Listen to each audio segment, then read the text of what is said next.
오늘 경남 경제 상황을 나타내는 지표가 나왔는데 소비자 물가가 마이너스를 기록했습니다. 물가가 떨어지면 좋다고 하겠지만 이것은 경남 경제가 얼마나 위축되는지를 보여주는 대목입니다. 일자리, 실업 이런 그리고 특히 30대, 40대 일자리가 모두 어려워졌습니다.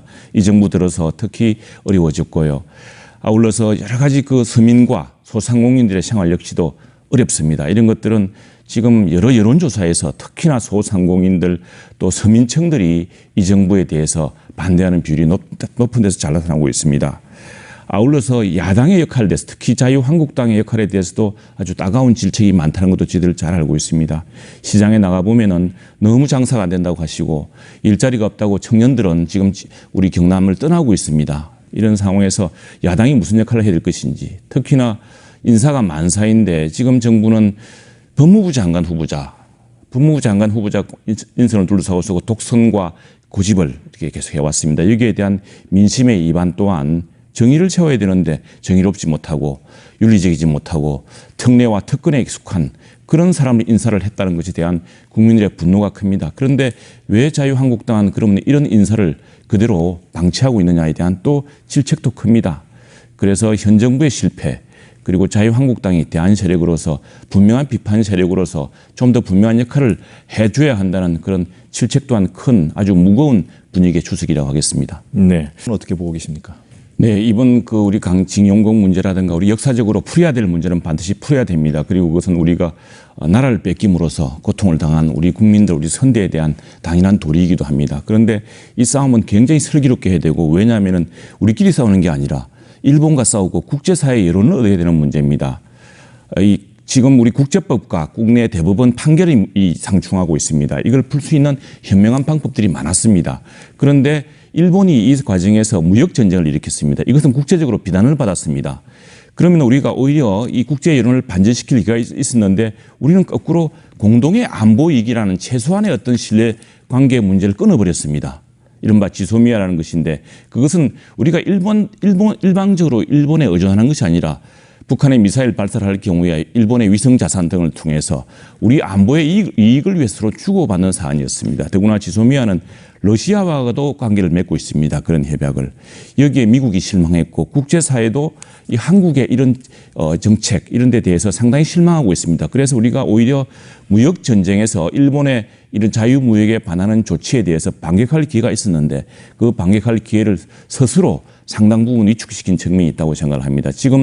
지금이라도 우리는 이 한일 간의 관계 역사적으로 풀어야 할 대목도 많고 해야 되지만 국제적으로 여론을 얻어야 됩니다. 특히 일본 내에서도 우리를 도와주는 여론들이 많습니다. 우리나라를 이해하고 일본의 침략 전쟁에 대한 반성을 하는 사람들이 많습니다. 그런데 우리가 이런 그 일본의 선의의 세력들 이 사람들을 도와줄 수 있는 아주 합리적이고 슬기로운 전쟁을 해야 되는데 그 상호 간의 이익, 기본적인 안보 이익조차도 이렇게 걷어차버리면은 끊어버리면은 그 사람들이 일본 내에서 아베의 독선과 싸울 힘을 우리가 빼앗아오는 꼴이 됩니다. 그래서 저는 다시 한 번 더 이 정부가 한일 간의 관계의 중요성 그리고 한일 간의 경제 의존의 중요성 물론 이 기회에 우리가 분명하게 한국 경제를 다시 독자적인 기반 위에 세워야겠습니다만 그것이 금방 그렇게 되는 게 아닙니다. 보다 긴 시간을 보고 우리가 상호 의존할 수 있는 걸 의존하고 상호 협력할 수 있는 것을 협력해서 특히나 일본 내 합리적인 세력들 그리고 국제사회 여론을 우리가 좀 더 많이 가져올 수 있도록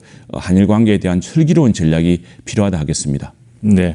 네, 이게 사실은 우리가 기계공업들이 많지 않습니까? 특히나 지금 일본의 그 수출 규제 품목에서 이게 기계공업들은 특히 NC 자동 제어 개척하는 이런 정밀 기계에 관한 부분이 많기 때문에 그래서 소재와 핵심 기술에서의 자립화 우리가 그동안 일본과의 경쟁 그 열의 때문에 일본 제품에 많이 의존해 왔지 않았습니까?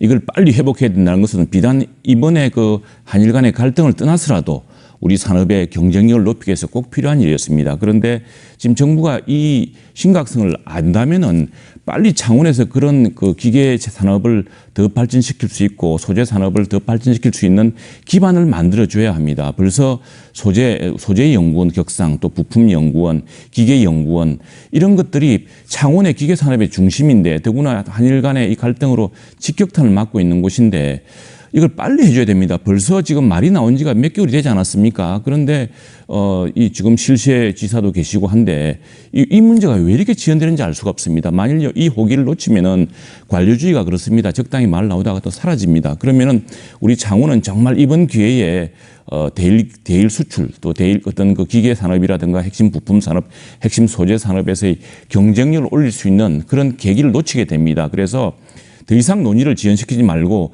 빨리 기계연구원, 소재 부품연구원 이런 것들을 창원에 세워야 됩니다. 세워야 되고요. 또 하나는 지금 저희들이 NC 이런 정밀 기계 같은 걸 도입하는데 이 일본을 대체할 수 있는 제품은 독일입니다. 근데 독일은 좀 멀기도 하고 부품이 좀 이 가격이 조금 더 비싼 편이라고 그러거든요.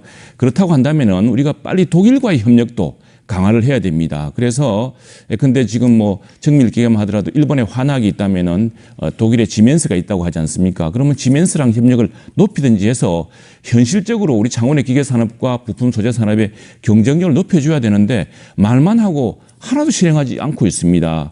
마침 10월에 한독 간의 학술 대회가 창원에서 열린다고 합니다. 이 기회로 확실하게 한독 간의 새로운 기술 협력 또 부품 소재 산업 협력이라든가 이런 걸 통해서 말이 아니라 실제로 당장 부품 소재 산업 그리고 기계연구원 같은 것을 창원에 바로 설립함으로써 이 문제에 가속도를 붙여야 됩니다.